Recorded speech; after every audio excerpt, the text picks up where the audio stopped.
सत श्री अकाल जी। चढ़दी कला टाइम टीवी वेख रहे सारे दर्शकों का स्वागत है। पंजाबी खबरों के इस बुलेटिन दे विच मैं हाँ तुहाडे नाल मनदीप कौर खालसा ते शुरुआत विच एक नज़र मार लेने हाँ हुण तक दीयां खास खबरां दी।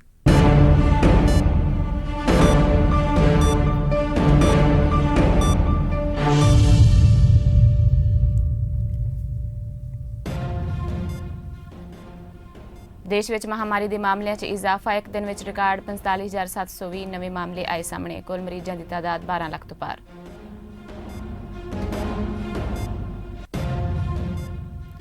पंजाब विच भी महामारी का कहर जारी। पिछले 24 घंटिया में 441 नवे मरीज हुए रिपोर्ट। महामारी कारण पंजाब विच हुण तक कुल 11,739 लोग पॉजिटिव। पंजाब के मुख्यमंत्री कैप्टन अमरिंदर सिंह ने महामारी दौरान नवे दिशा निर्देश ऐलाने। सूबे में घरेलू एकांतवास की उलंघना करने वाले कोविड मरीजों को 5,000 रुपये किया जाएगा जुर्माना।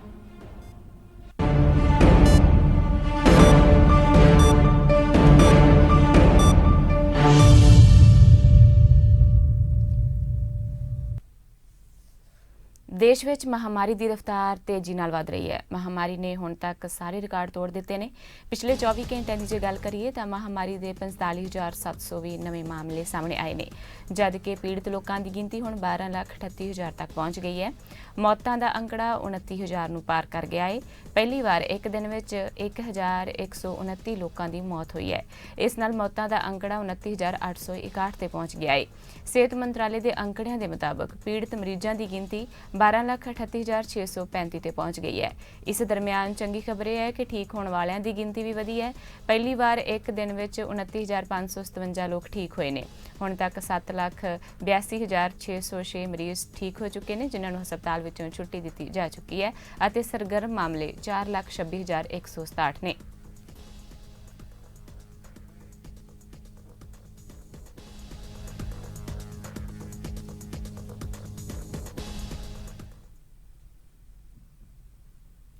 पंजाब विच महामारी के 441 नवे मरीज रिपोर्ट हुए हैं। महामारी के कारण पंजाब विच हुण तक 11,739 लोग पॉजिटिव पाए गए हैं। इन्हां विचों 7,741 मरीज ठीक हो चुके हैं, बाकी 3,721 मरीज इलाज के अधीन ने। पीड़ित 70 ऑक्सीजन और 13 मरीज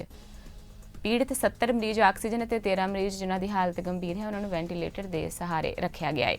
सब तो वध नवे मामले लुधियाना तो 99, जलंधर तो 63 मरीज रिपोर्ट हुए हैं। हुण तक 277 मरीज दम तोड़ चुके हैं।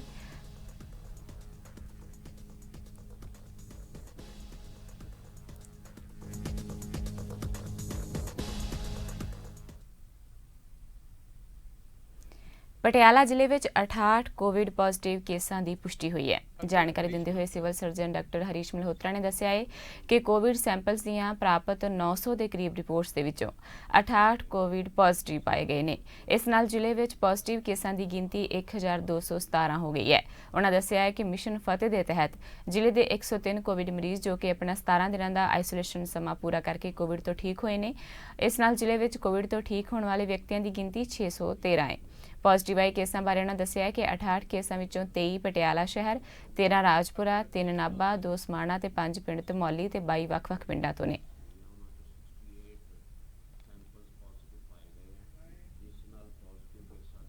पटियाला जिला च 1217 हो गई है। मुख्यमंत्री कैप्टन अमरिंदर सिंह वालों ऐलाने नवे दिशा निर्देशों के मुताबिक सूबे में हुण घरेलू एकांतवास की उलंघना करने वाले कोविड मरीजों को 5,000 रुपये जुर्माना किया जाएगा। सूबे में इस वेले 951 मरीज घरेलू एकांतवास ने। मुख्यमंत्री ने सूबे में महामारी के फैलाव को रोकने के लिए बंदिशों की सख्ती नाल पालना को यकीनी बनाने वास्ते रेस्टोरेंट और खाण पीण वाली वपारक थावां ते भी समाजिक विथ की उलंघना करने वालों लिए 5,000 रुपये जुर्माना करने का ऐलान कर दिता है। सूबे में कोविड की स्थिति ते इस नाल नजिठण लई तैयारियां की समीक्षा करने लई सद्दी वीडियो कानफ्रेंस मीटिंग विच मुख्यमंत्री ने कहा है कि इकट्ठा दौरान समाजिक दूरी की उलंघना करने वाले ते तयशुदा गिनती तो वध इकट्ठ करने वालियां ते 10,000 रुपये जुर्माना किया जाएगा। ऐलाने गए जुर्माने दंड पहले ऐलाने गए जुर्मानिਆਂ तो ਵੱਖ होणगे। मौजूदा दिशा निर्देश मुताबिक दुकानां वपारक थावां नूं समाजिक दूरी की उलंघना करन ते 2,000 रुपये जुर्माना अदा करना पवेगा, जबकि बसां ते कारां विच अजिही उलंघना करन ते क्रमवार 3,000 ते 2,000 रुपये जुर्माना भरना पवेगा। ऑटो रिक्शा ਦੋ ਪਹੀਆ ਵਾਹਨ ਦੇ ਸੰਬੰਧ ਵਿੱਚ 500 ਰੁਪਏ ਜੁਰਮਾਨਾ ਦੇਣਾ ਹੋਵੇਗਾ। ਸੂਬਾ ਭਰ ਵਿੱਚ ਉਲੰਘਣਾ ਦੇ ਲਗਾਤਾਰ ਸਾਹਮਣੇ ਆ ਰਹੇ ਮਾਮਲਿਆਂ ਦੌਰਾਨ ਹੋਰ ਜੁਰਮਾਨਿਆਂ ਦੀ ਇਹ ਵਿਵਸਥਾ ਕੀਤੀ ਗਈ ਹੈ।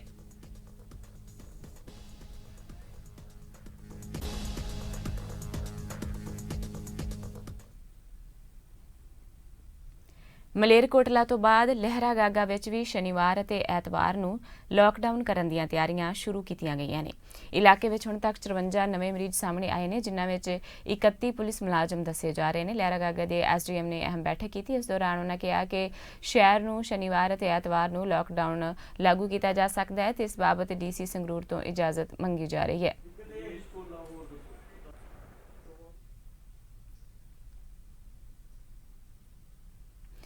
ਮਹਾਮਾਰੀ ਦੇ ਦੌਰਾਨ ਲੋਕਾਂ ਨੂੰ ਸਾਵਧਾਨੀਆਂ ਵਰਤਣ ਦੀ ਹਦਾਇਤ ਦਿੱਤੀ ਜਾ ਰਹੀ ਹੈ, ਪਰ ਸਰਕਾਰੀ ਦਫ਼ਤਰਾਂ ਵਿੱਚ ਸੋਸ਼ਲ ਡਿਸਟੈਂਸਿੰਗ ਦੀਆਂ ਧੱਜੀਆਂ ਉੱਡਦੀਆਂ ਨਜ਼ਰ ਆ ਰਹੀਆਂ ਨੇ। ਜਲੰਧਰ ਵਿੱਚ ਸਰਕਾਰੀ ਦਫ਼ਤਰਾਂ ਵਿੱਚ ਲੋਕਾਂ ਨੂੰ ਆਪਣੇ ਕੰਮ ਕਰਾਉਣ ਦੇ ਲਈ ਲੰਮਾ ਇੰਤਜ਼ਾਰ ਕਰਨਾ ਪੈਂਦਾ ਹੈ ਤੇ ਇਸ ਦੇ ਨਾਲ ਹੀ ਮਹਾਮਾਰੀ ਫੈਲਣ ਦਾ ਖਤਰਾ ਹੋਰ ਵੀ ਵਧਦਾ ਨਜ਼ਰ ਆ ਰਿਹਾ ਹੈ। ਸੁਵਿਧਾ ਕੇਂਦਰ ਵਿੱਚ ਸੋਸ਼ਲ ਡਿਸਟੈਂਸਿੰਗ ਸਿਫਰ ਨਜ਼ਰ ਆਈ। ਲੋਕਾਂ ਨੇ ਕਿਹਾ ਕਿ ਪ੍ਰਸ਼ਾਸਨ ਨੂੰ ਚਾਹੀਦਾ ਹੈ ਕਿ ਉਹਨਾਂ ਦੀ ਦਿੱਕਤ ਨੂੰ ਦੂਰ ਕਰੇ।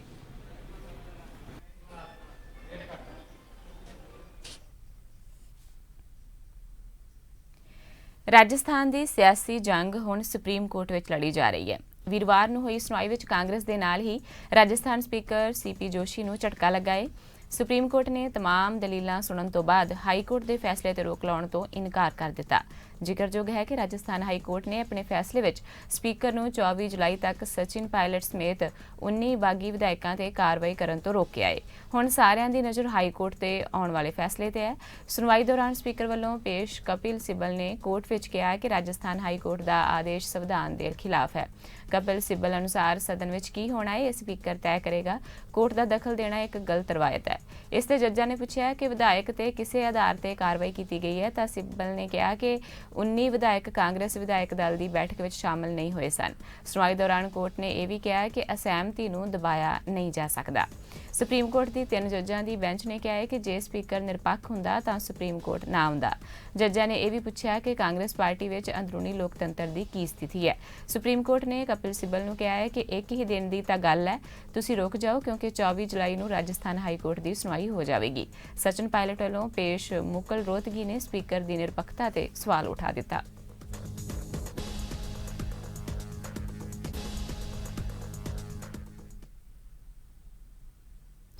ਭਾਰਤ ਵਿੱਚ ਬਰਤਾਨੀਆ ਦੇ ਹਾਈ ਕਮਿਸ਼ਨਰ ਸਰ ਫਿਲਿਪ ਬਾਰਟਨ ਨੇ ਕਿਹਾ ਹੈ ਕਿ ਬਰਤਾਨੀਆ ਸਰਕਾਰ ਭਗੌੜੇ ਕਾਰੋਬਾਰੀ ਵਿਜੇ ਮਾਲੀਆ ਦੀ ਹਵਾਲਗੀ ਦੀ ਸਮਾਂ ਹੱਦ ਤੈਅ ਨਹੀਂ ਕਰ ਸਕਦੀ। ਨਾਲ ਹੀ ਉਹਨਾਂ ਕਿਹਾ ਹੈ ਕਿ ਬਰਤਾਨਵੀ ਸਰਕਾਰ ਇਹ ਤੈਅ ਕਰਨ ਲਈ ਪ੍ਰਤੀਬੱਧ ਹੈ ਕਿ ਅਪਰਾਧੀ ਰਾਸ਼ਟਰੀ ਸਰਹੱਦ ਟੱਪ ਕੇ ਨਿਆਂ ਪ੍ਰਣਾਲੀ ਤੋਂ ਨਾ ਬਚ ਸਕੇ। ਆਨਲਾਈਨ ਮੀਡੀਆ ਬਰੀਫਿੰਗ ਦੌਰਾਨ ਬਾਰਟਨ ਨੂੰ ਜਦੋਂ ਪੁੱਛਿਆ ਗਿਆ ਕਿ ਕੀ ਮਾਲੀਆ ਨੇ ਬਰਤਾਨੀਆ ਵਿੱਚ ਪਨਾਹ ਦੀ ਮੰਗ ਕੀਤੀ ਹੈ ਤਾਂ ਉਹਨਾਂ ਕਿਹਾ ਹੈ ਕਿ ਬਰਤਾਨੀਆ ਸਰਕਾਰ ਅਜਿਹੇ ਮਸਲਿਆਂ ਤੇ ਟਿੱਪਣੀ ਨਹੀਂ ਕਰਦੀ। ਉਹਨਾਂ ਕਿਹਾ ਹੈ ਕਿ ਬਰਤਾਨੀਆ ਸਰਕਾਰ ਤੇ ਉਹਨਾਂ ਦੇਸ਼ ਦੀ ਸੁਤੰਤਰ ਨਿਆਂਪਾਲਿਕਾ ਲੋਕਾਂ ਨੂੰ ਨਿਆਂਪਾਲਿਕਾ ਤੋਂ ਬਚ ਕੇ ਹੋਰ ਦੇਸ਼ਾਂ ਵਿੱਚ ਭੱਜਣ ਤੋਂ ਰੋਕਣ ਦੀ ਆਪਣੀ ਭੂਮਿਕਾ ਬਾਰੇ ਬਿਲਕੁਲ ਸਪਸ਼ਟ ਹੈ। ਮਾਲੀਆ ਦੀ ਹਵਾਲਗੀ ਦੀ ਕਾਨੂੰਨੀ ਪ੍ਰਕਿਰਿਆ ਜਾਰੀ ਹੈ ਤੇ ਇਸ ਵਿੱਚ ਬਰਤਾਨੀਆ ਸਰਕਾਰ ਦੇ ਕਰਨ ਦੇ ਲਈ ਕੁਝ ਵੀ ਨਹੀਂ ਹੈ। ਭਾਰਤ ਵਿੱਚ ਨਵੇਂ ਨਿਯੁਕਤ ਹਾਈ ਕਮਿਸ਼ਨ ਦੇ ਨਾਲ ਇਹ ਵੀ ਕਿਹਾ ਕਿ ਇਸ ਮਾਮਲੇ ਨਾਲ ਭਾਰਤ ਦੇ ਸਬੰਧ ਦੀ ਅਹਿਮੀਅਤ ਨਾਲ ਬਰਤਾਨੀਆ ਸਰਕਾਰ ਚੰਗੀ ਤਰ੍ਹਾਂ ਜਾਣੂ ਹੈ।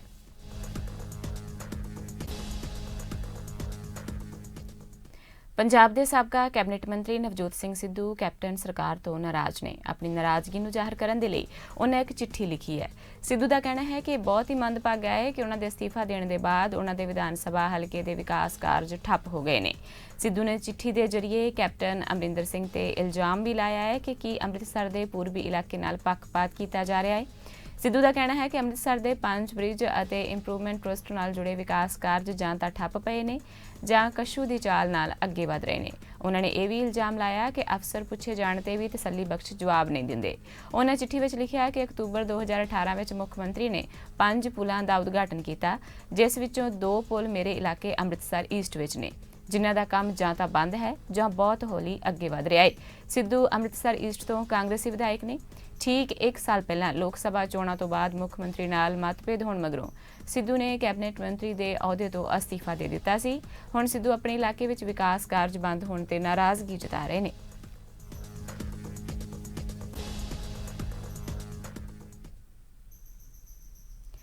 ਪੰਜਾਬ ਦੇ ਪੁਲਿਸ ਮੁਖੀ ਦਿਨਕਰ ਗੁਪਤਾ ਦੀ ਨਿਯੁਕਤੀ ਨੂੰ ਲੈ ਕੇ ਪੰਜਾਬ ਅਤੇ ਹਰਿਆਣਾ ਹਾਈ ਕੋਰਟ ਵਿੱਚ ਸੰਘ ਲੋਕ ਸੇਵਾ ਕਮਿਸ਼ਨ ਨੇ ਜਵਾਬ ਦਾਖਲ ਕਰ ਦਿੱਤਾ ਹੈ। ਅੰਡਰ ਸੈਕਟਰੀ ਅਸ਼ੋਕ ਪ੍ਰਸਾਦ ਨੇ ਸਹੁੰ ਪੱਤਰ ਵਿੱਚ ਹਾਈ ਕੋਰਟ ਵੱਲੋਂ ਪੁੱਛੇ ਸਾਰੇ 8 ਸਵਾਲਾਂ ਦੇ ਜਵਾਬ ਦਾਖਲ ਕੀਤੇ। ਅਦਾਲਤ ਨੂੰ ਦੱਸਿਆ ਗਿਆ ਕਿ ਦਿਨਕਰ ਗੁਪਤਾ ਦੀ ਨਿਯੁਕਤੀ ਸੁਪਰੀਮ ਕੋਰਟ ਦੇ ਦਿਸ਼ਾ ਨਿਰਦੇਸ਼ਾਂ ਦੇ ਤਹਿਤ ਹੀ ਕੀਤੀ ਗਈ ਹੈ।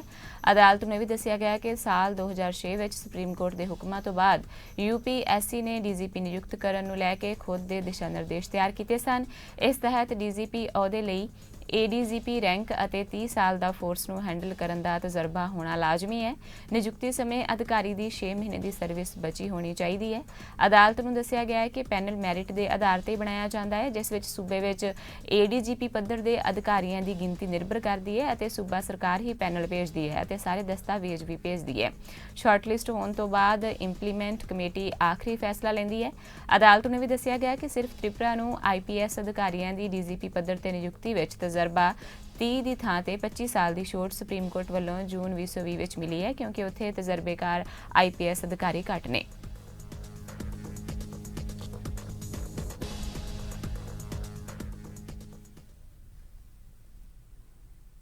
ਸ਼੍ਰੋਮਣੀ ਅਕਾਲੀ ਦਲ ਦੀ ਦਿੱਲੀ ਇਕਾਈ ਦੇ ਪ੍ਰਧਾਨ ਅਤੇ ਦਿੱਲੀ ਸਿੱਖ ਗੁਰਦੁਆਰਾ ਪ੍ਰਬੰਧਕ ਕਮੇਟੀ ਦੇ ਜਨਰਲ ਸਕੱਤਰ ਹਰਮੀਤ ਸਿੰਘ ਕਾਲਕਾ ਨੇ ਕਮੇਟੀ ਦੇ ਸਾਬਕਾ ਪ੍ਰਧਾਨ ਪਰਮਜੀਤ ਸਿੰਘ ਸਰਨਾ ਤੇ ਜਾਗੋ ਪਾਰਟੀ ਦੇ ਪ੍ਰਧਾਨ ਮਨਜੀਤ ਸਿੰਘ ਜੀਕੇ ਦੇ ਕਮੇਟੀ ਪ੍ਰਧਾਨ ਵਜੋਂ ਕਾਰਜਕਾਲ ਦੌਰਾਨ ਆਟਾ ਵਿੱਚ ਜਾਣ ਤੇ ਵੋਚਰ ਤੇ ਹੋਰ ਦਸਤਾਵੇਜ਼ ਮੀਡੀਆ ਸਾਹਮਣੇ ਪੇਸ਼ ਕਰਕੇ ਉਹਨਾਂ ਦੇ ਪੋਤੜੇ ਫਰੋਲ ਕੇ ਰੱਖ ਦਿੱਤੇ।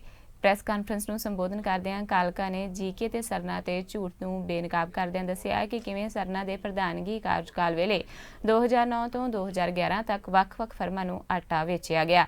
ਉਹਨਾਂ ਦੱਸਿਆ ਕਿ ਸਰਨਾ ਦੇ ਸਮੇਂ ਲਿਸਟਾਂ ਬਣਾ ਕੇ ਵਾਚਰ ਪਾ ਕੇ ਆਟਾ ਵੇਚਿਆ ਗਿਆ। ਉਹਨੇ ਵੀ ਕਿਹਾ ਕਿ ਬਹੁਤ ਹੀ ਸ਼ਰਮਨਾਕ ਗੱਲ ਹੈ ਕਿ ਆਗੂ ਅਜਿਹੀਆਂ ਘਟੀਆਂ ਤੇ ਕੋਝੀਆਂ ਹਰਕਤਾਂ ਤੇ ਉਤਰ ਆਏ ਨੇ। ਉਹਨੇ ਵੀ ਕਿਹਾ ਕਿ ਬਜਾਏ ਆਪਣੇ ਤੇ ਚੱਲਦੇ ਕੇਸਾਂ ਤੇ ਗੋਲਕ ਚੋਰੀ ਦੇ ਮਾਮਲੇ ਵਿੱਚ ਸਫਾਈ ਦੇਣ ਦੇ ਇਹਨਾਂ ਦੇ ਵੱਲੋਂ ਇਸ ਕਿਸਮ ਦੀ ਹੋਸ਼ੀ ਬਿਆਨਬਾਜ਼ੀ ਕੀਤੀ जा रही है। तो ये फोटो दिखाई गई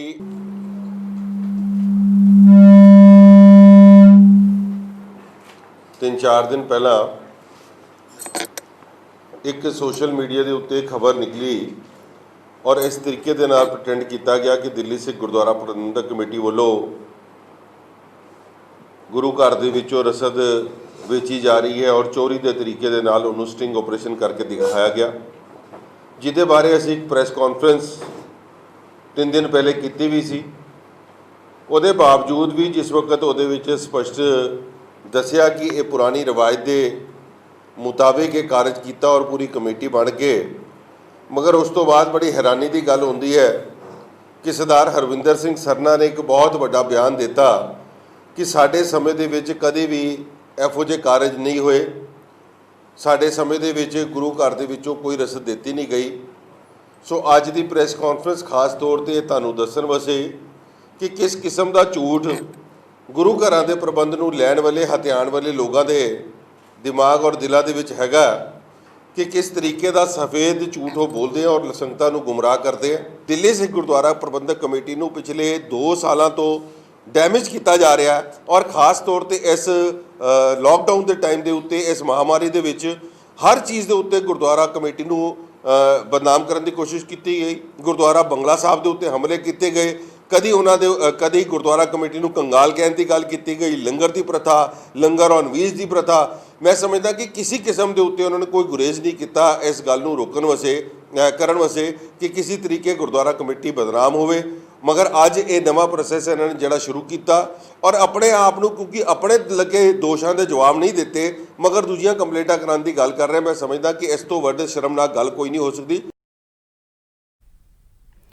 दिल्ली गुरुद्वारा प्रबंधक कमेटी के साबका प्रधान ਅਤੇ ਜਾਗੋ पार्टी के मुखी मनजीत सिंह जी के सचखंड श्री हरमंदर साहिब विखे नतमस्तक होने ਲਈ पहुंचे, जिथे उन्होंने वालों श्री हरमंदर साहिब विखे मत्था टेकन तो बाद पत्रकारों के रूबरू गलबात करदਿਆਂ दसिया गया कि 267 ਸਰੂਪਾਂ का गायब होना बहुत ही मंदभागी घटना है। उन्होंने कहा कि सुप्रीम कोर्ट ने श्री गुरु ग्रंथ साहिब जी को लिविंग गुरु का दर्जा दिता गया है, जिसके ਸਰੂਪ गायब होने के मामले में श्रोमणी कमेटी को FIR दर्ज करवानी चाहिए सी। मनजीत सिंह जी के ने रोजाना चढ़ती कला के संपादक सरदार जगजीत सिंह दर्दी ते परचा दर्ज होने की घटना की भी निखेधी की।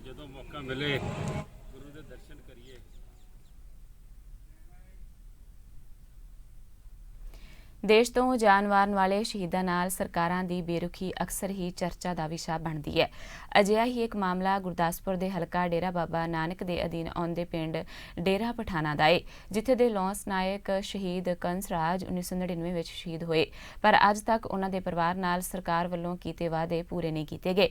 ਪਰਿਵਾਰ ਨੇ ਕਿਹਾ ਕਿ ਉਹਨਾਂ ਨੂੰ ਆਪਣੇ ਪੁੱਤਰ ਦੀ ਸ਼ਹਾਦਤ ਤੇ ਤਾਂ ਮਾਣ ਹੈ, ਪਰ ਸਰਕਾਰ ਵੱਲੋਂ ਉਹਨਾਂ ਦੀ ਕੋਈ ਮਦਦ ਨਹੀਂ ਕੀਤੀ ਗਈ।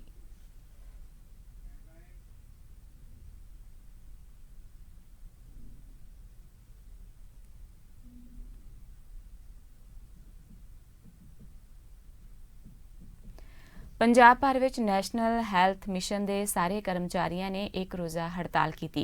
ਇਸ ਦੌਰਾਨ NHM ਕਰਮੀਆਂ ਨੇ ਕਿਹਾ ਹੈ ਕਿ ਮਹਾਮਾਰੀ ਦੇ ਮੌਕੇ ਉਹ ਜੀ ਜਾਨ ਨਾਲ ਕੰਮ ਕਰ ਰਹੇ ਨੇ, ਪਰ ਸਰਕਾਰ ਉਹਨਾਂ ਦੀਆਂ ਮੰਗਾਂ ਨਹੀਂ ਮੰਨ ਰਹੀ। ਇਸੇ ਤਹਿਤ ਪਠਾਨਕੋਟ ਵਿੱਚ NHM ਕਰਮੀਆਂ ਨੇ ਰੋਸ ਪ੍ਰਦਰਸ਼ਨ ਕੀਤਾ। ਪਟਿਆਲਾ ਵਿੱਚ ਵੀ NHM ਕਾਰਕੁਨਾਂ ਨੇ ਸਰਕਾਰ ਦੇ ਖਿਲਾਫ ਆਪਣੀ ਭੜਾਸ ਕੱਢੀ। ਮੁਰਦਾਬਾਦ ਹਾਏ ਹਾਏ ਪੰਜਾਬ ਸਰਕਾਰ ਹਾਏ ਹਾਏ ਹਾਏ ਹਾਏ ਮੌਨਸੂਨ ਦਾ ਸੀਜ਼ਨ ਆਉਂਦਿਆਂ ਹੀ ਸਤਲੁਜ ਤੇ ਸਵਾਂ ਨਦੀ ਦੇ ਕਿਨਾਰੇ ਵਸੇ ਪਿੰਡਾਂ ਦੇ ਲੋਕਾਂ ਦੇ ਚਿਹਰਿਆਂ ਤੇ ਪਰੇਸ਼ਾਨੀ ਛਾ ਗਈ ਹੈ। ਸ੍ਰੀ ਅਨੰਦਪੁਰ ਸਾਹਿਬ ਦੇ ਕਈ ਇਲਾਕਿਆਂ ਵਿੱਚ ਦਰਿਆ ਦਾ ਪਾਣੀ ਤਬਾਹੀ ਮਚਾਉਂਦਾ ਰਿਹਾ ਹੈ। ਉਧਰ ਪ੍ਰਸ਼ਾਸਨਿਕ ਅਧਿਕਾਰੀਆਂ ਨੇ ਕਿਹਾ ਹੈ ਕਿ ਉਹਨਾਂ ਵੱਲੋਂ ਕੰਮ ਕੀਤਾ ਜਾ ਰਿਹਾ ਹੈ ਤੇ ਲੋਕਾਂ ਨੂੰ ਘਬਰਾਉਣ ਦੀ ਲੋੜ ਨਹੀਂ। ਉਹਨਾਂ ਕਿਹਾ ਕਿ ਇਸ ਸੀਜ਼ਨ ਵਿੱਚ ਲੋਕਾਂ ਨੂੰ ਕੋਈ ਦਿੱਕਤ ਨਹੀਂ ਆਉਣ ਦਿੱਤੀ ਜਾਵੇਗੀ।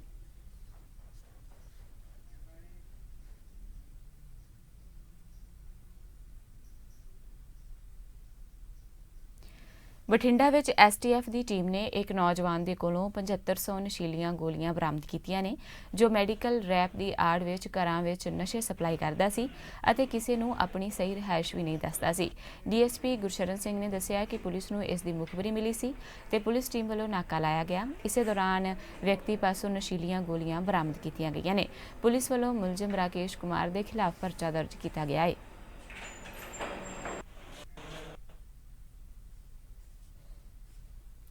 ਹੁਸ਼ਿਆਰਪੁਰ ਦੇ ਪਿੰਡ ਰਿਹਾਣਾ ਖੁਰਦ ਵਿਖੇ ਦਿਨ ਦਿਹਾੜੇ ਇੱਕ ਨਿੱਜੀ ਵੈਸਟਰਨ ਯੂਨੀਅਨ ਦੁਕਾਨ ਤੋਂ 80,000 ਦੀ ਲੁੱਟ ਹੋਣ ਦਾ ਮਾਮਲਾ ਸਾਹਮਣੇ ਆਇਆ ਹੈ। ਦੱਸਿਆ ਜਾ ਰਿਹਾ ਹੈ ਕਿ ਅਣਪਛਾਤੇ 3 ਨੌਜਵਾਨਾਂ ਨੇ ਲੁੱਟ ਦੀ ਵਾਰਦਾਤ ਨੂੰ ਅੰਜਾਮ ਦਿੱਤਾ। ਲੁਟੇਰਿਆਂ ਨੇ ਹਵਾਈ ਫਾਇਰ ਵੀ ਕੀਤੇ। ਪੁਲਿਸ ਵੱਲੋਂ ਫੁਟੇਜ ਦੇ ਆਧਾਰ ਤੇ ਮਾਮਲੇ ਦੀ ਪੜਤਾਲ ਕੀਤੀ ਜਾ ਰਹੀ ਹੈ।